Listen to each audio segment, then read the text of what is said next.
വരണം.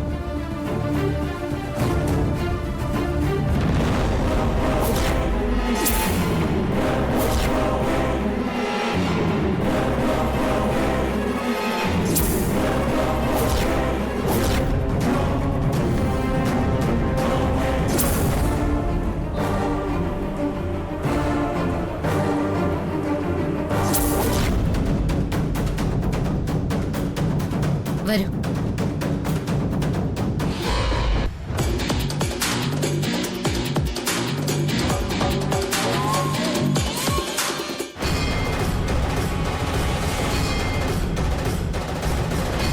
ഇദ്ദേഹത്തെ അറിയൂ?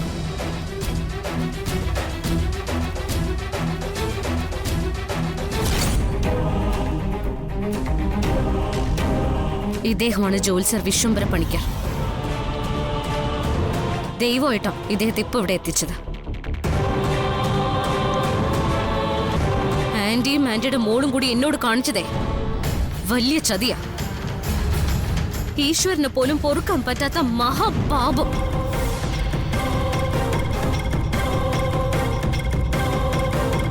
അല്ല, ഈ കല്യാണം നടക്കാൻ വേണ്ടി നിങ്ങൾ രണ്ടും ചേർന്ന് ഇദ്ദേഹത്തെ കൊണ്ട് ഗോപികയുടെ പേരിൽ കള്ളജാതകം എഴുതിച്ചു അല്ലേ?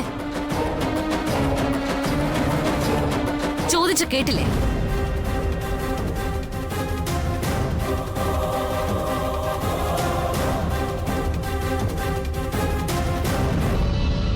എന്റെ അനിയത്തി ആരെ വിവാഹം കഴിച്ചാലും അവളെ വിവാഹം കഴിക്കുന്ന ആള് ജീവിച്ചിരിക്കില്ല എന്ന ദോഷം ജാതകത്തിൽ വരുത്തി തീർത്ത് അവളുടെ ജീവിതം നശിപ്പിക്കാൻ വേണ്ടി ശ്രമിക്കായിരുന്നില്ലേ നിങ്ങൾ രണ്ടുപേരും കൂടി? നിങ്ങൾക്കത് ഇദ്ദേഹത്തിന്റെ മുന്നിൽ വെച്ച് നിഷേധിക്കാനാവോ?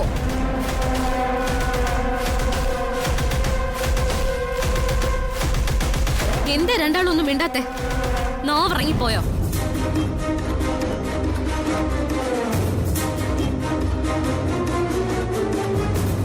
ഞാൻ പറഞ്ഞില്ലേ ദൈവാനുഗ്രഹം. അതൊന്നുകൊണ്ട് മാത്രം ഞാനായിട്ട് ശ്രമിക്കാതെ തന്നെ എല്ലാ സത്യങ്ങളും ഈ വിവാഹ ദിവസം തന്നെ ഞാൻ അറിഞ്ഞത്. ആന്റി, അഞ്ജിതേ, എന്തിനാ നിങ്ങൾ ഈ ചതി കാണിച്ചത്? ഞാനും ഗോപിക നിങ്ങൾക്ക് ഉപകാരങ്ങൾ മാത്രമല്ലേ ചെയ്തിട്ടുള്ളൂ?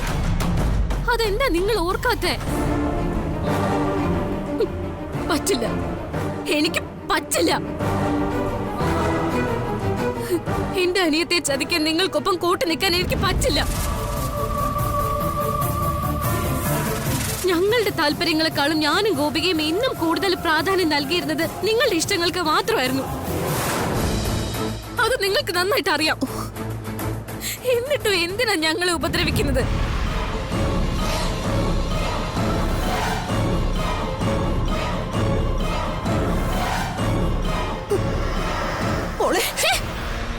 എന്താ ആന്റി കാണിക്കുന്നേ?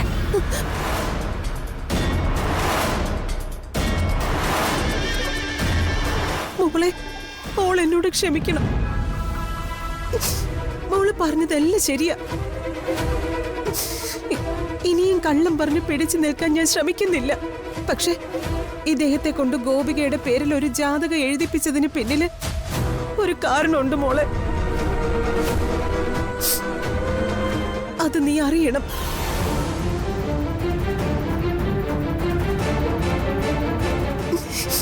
നിന്റെ അനിയത്തി ഗോപിക നല്ലതുപോലെ പഠിച്ച കുട്ടിയാ. മാത്രമല്ല അവക്ക് നല്ല ജോലിയും ഉണ്ട്. പക്ഷെ ഇവളോ, അഞ്ജിതയോ, എന്റെ മോക്ക് എന്താ ഉള്ള? ഗോപികയെ പോലെ മിടുക്കുണ്ടോ? ഒരു ജോലിയുണ്ടോ? ഒന്നുമില്ല.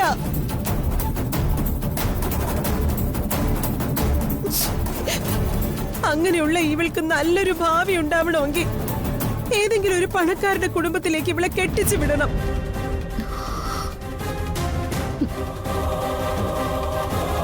ഋഷിക്കാണെങ്കിൽ ആവശ്യത്തിലധികം പണവും ഇട്ട് മൂടാനുള്ള സ്വത്തുക്കളും ഉണ്ട്. ഋഷിയായിട്ട് ഇവളുടെ വിവാഹം നടന്ന ഇവളുടെ ഭാവി സുരക്ഷിതമായിരിക്കും. അതോർത്ത് മാത്രം ഞാനിങ്ങനെ ചെയ്ത. എന്റെ മോളോടുള്ള സ്വാർത്ഥത കൊണ്ട് ഞാനിങ്ങനെ ചെയ്തു പോയി. മോള് മാപ്പാക്കണം.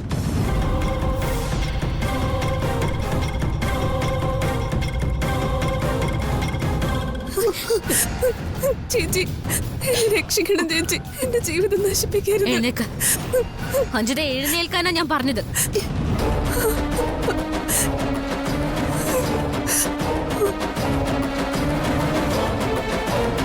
ചേച്ചി ചേച്ചി എനിക്ക് ഋഷിന്ന് വെച്ച ജീവന. അതുകൊണ്ടാ ഞാൻ അവന് വേണ്ടി ആത്മഹത്യക്ക് പോലും ശ്രമിച്ചത്.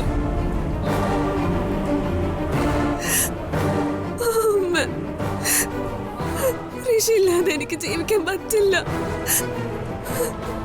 ദയവ് ചെയ്ത് ഞങ്ങൾ വേർപിരിക്കരുത്. ഋഷി എന്നിൽ നിന്ന് തട്ടിപ്പറിക്കരുത്. ഋഷി എനിക്ക് നഷ്ടപ്പെട്ട ഇന്ന് ഞാൻ ഇവിടെ ആത്മഹത്യ ചെയ്യും.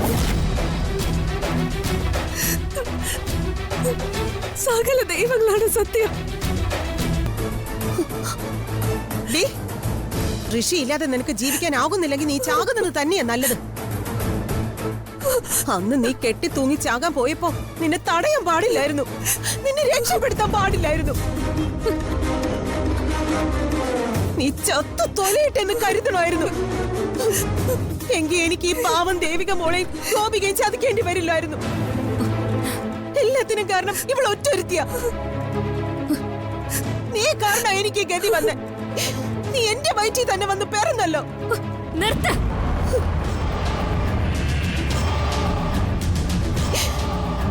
ഗോപികയുടെ ജാതകം തിരുത്തിയത് പൊറുക്കാനാവാത്ത തെറ്റ് തന്നെയാ.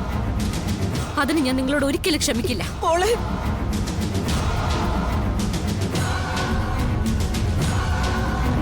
സത്യത്തിൽ ഞാനിപ്പോ വലിയ ധർമ്മസങ്കടത്തിലായി. ചെയ്യുന്നത് തെറ്റാണോ ശരിയാണോ എന്ന് പോലും എനിക്കറിയില്ല. എന്തായാലും ഞാൻ കാരണം ആരുടെ ശവം അവിടെ വീഴണ്ട.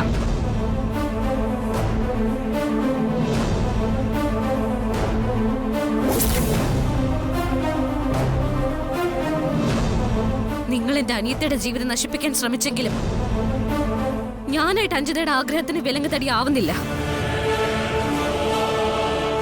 ഇതിനു മുൻപ് മുടങ്ങേണ്ടിയിരുന്ന ഈ കല്യാണം വളരെ പ്രയാസപ്പെട്ട ഞാൻ ശരിയാക്കി കൊണ്ടുവന്നത്. ഞാൻ തന്നെ ഇത് മുടക്കാൻ നിൽക്കുന്നില്ല.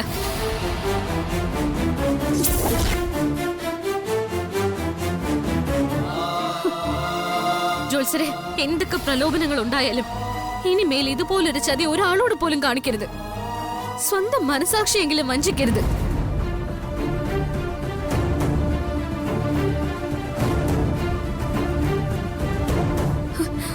മുഹൂർത്തമായി കതിർ മണ്ഡപത്തിലേക്ക് പോവാൻ നോക്ക്.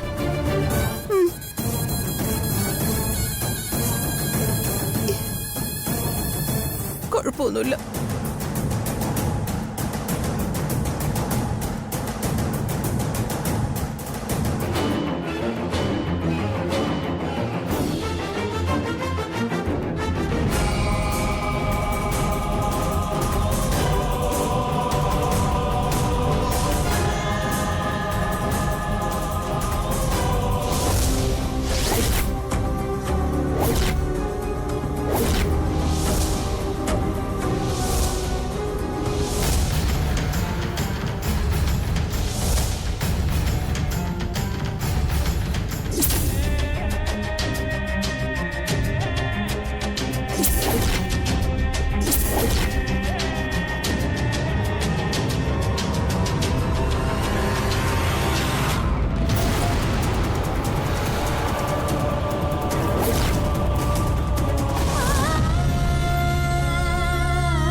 മോളെ, നീ ചേച്ചിയോട് പൊറുക്കണം.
ഋഷി,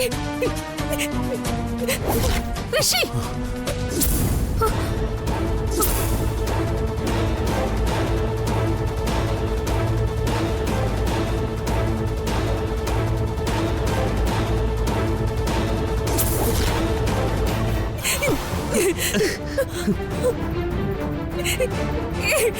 ഋഷി, ഋഷി,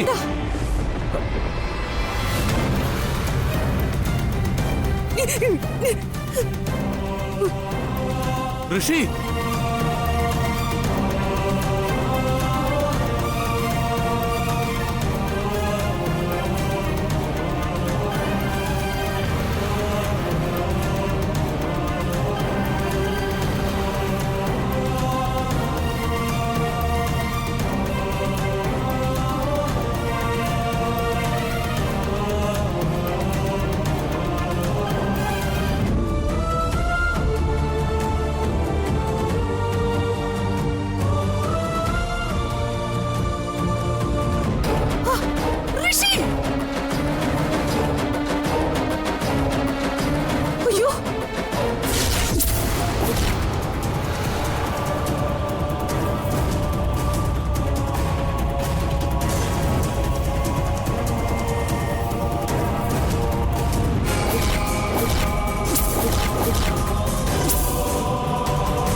നീ എന്താണ് കാണിച്ചേ?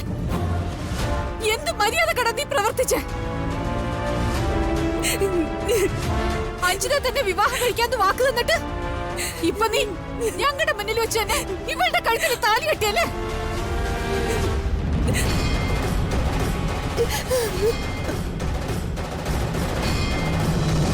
ഇവൾക്ക് ജാതകദോഷം ഉണ്ടെന്ന് അറിഞ്ഞുകൊണ്ട് തന്നെ നീ താലി കെട്ടി.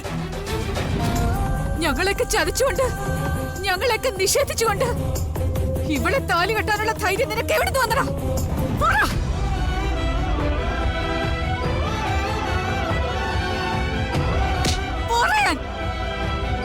ഇത്ര ആൾക്കാരുടെ മുന്നിൽ വെച്ച് ഞങ്ങളെ അപമാനിച്ചപ്പോ നിനക്ക് സമാധാനായോടാ? സമാധാനായോന്ന്?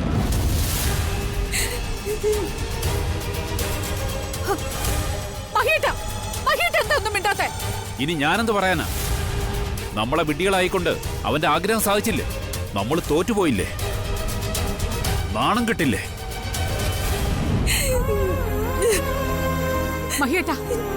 മഹേട്ട പറഞ്ഞതുപോലെ തന്നെ ചെയ്യാം. നാണം കെട്ട് നമുക്കിനി ഇവന്റെ മുന്നിൽ ജീവിക്കണ്ട. എന്തെങ്കിലും വിഷം കഴിച്ച് നമുക്കൊക്കെ ചാവാം. Madam വിഷമിക്കാതിരിക്കും madam. ഒന്ന് ക്ഷമിക്കും, നമുക്കിതിന്റെ പരിഹാരം കാണാം. പരിഹാരം? ഇനി എന്ത് പരിഹാരം?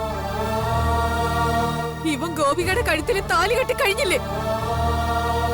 ആ സ്ഥിതിക്ക് ഇനി ഒരു പരിഹാരമേ ഉള്ളൂ.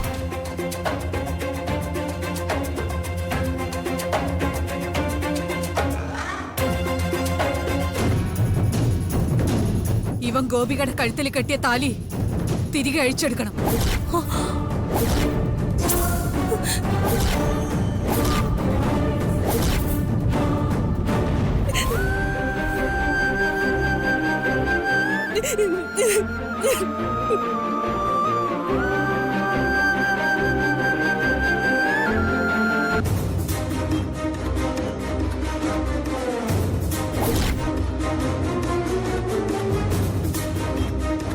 ഋഷി പറഞ്ഞത് കേട്ടില്ലേ?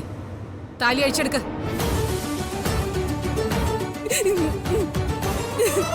നീ കെട്ടിയ താലി നീ തന്നെ അഴിച്ചെടുക്ക. താലി അഴിച്ചെടുക്കാൻ. വേണ്ട.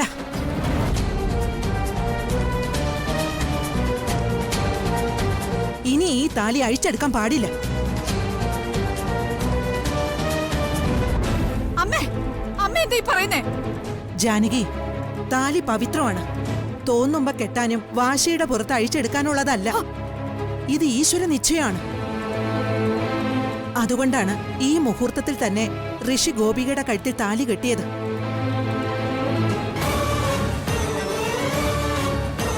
താലി കെട്ടിയ സ്ഥിതിക്ക് ഈ താലിമാല ഇനി ഗോപിയുടെ കഴുത്തിൽ കിടക്കട്ടെ.